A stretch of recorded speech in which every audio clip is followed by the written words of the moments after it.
for today's video, we're gonna talking about the house. So, itong bahay kasi is nabinta na at si papa ko at si ate ko ay nakalipat na sa Alaminos. Siyempre, pati kami nakalipat na, ako nakalipat na rin. Bumalik ako din sa bahay na to kasi gusto kong linisan.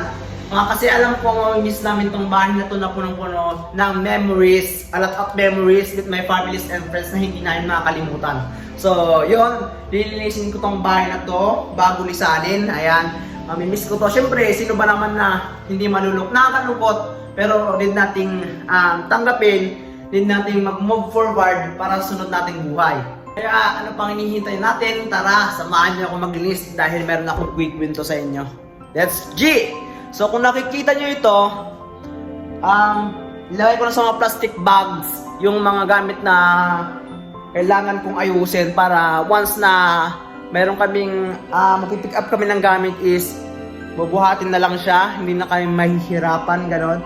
So, una kong lilinisan is yung kwarto ni kuya ko, ayan. Kasi alam niyo naman si kuya ko is may trabaho, hindi niya maharap. So, ako muna maglilinis ng kwarto niya.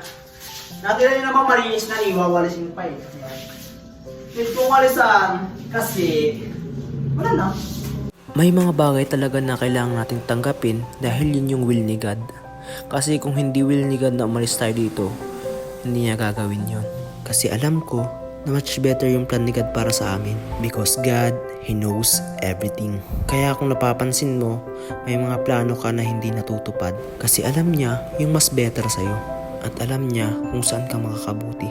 With man is impossible, but with God, all things are possible.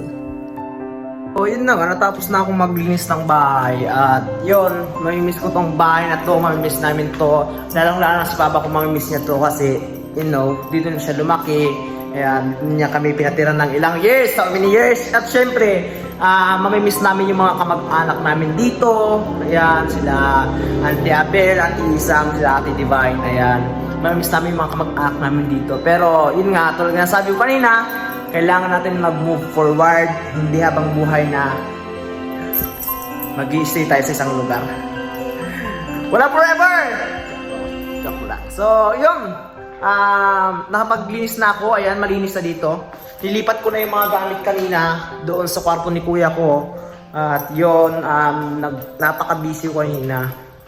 Hindi na ako nakapag-vlog dahil yun nga, habang nag-vlog ako ay lalong tumatagal yung gawain natin. So, ayan na yung kwarto ni kuya ko na pinagtambakan ng mga gamit namin iba. At syempre, dito sa dati kong kwarto, nakalak pala ito kasi marami akong kayamanan dito na tinatago. So, empty na rin siya. Ito yung kwarto ko dati. Mga damit dito.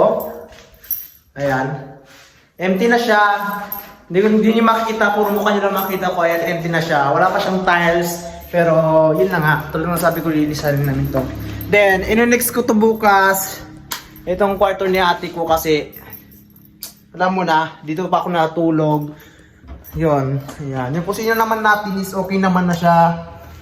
Okay naman na yung kusina natin. Wala na rin yung mga kaldero namin dyan ng iba. Ayan. So, kung nahihilo, kakaikot ko, pasensya na po. Ayan na po yung bahay. Then, yung room ni papa ko is empty na rin po siya. Malinis na po siya. So, tadan!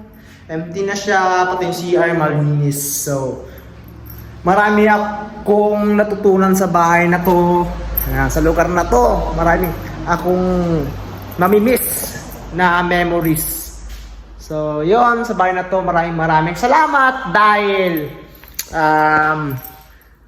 kahit pa paano marami kaming na-experience na saya dito. So, sa mga kamag-anak namin dyan, hindi namin kayo iniwan. Andito lang kami lagi.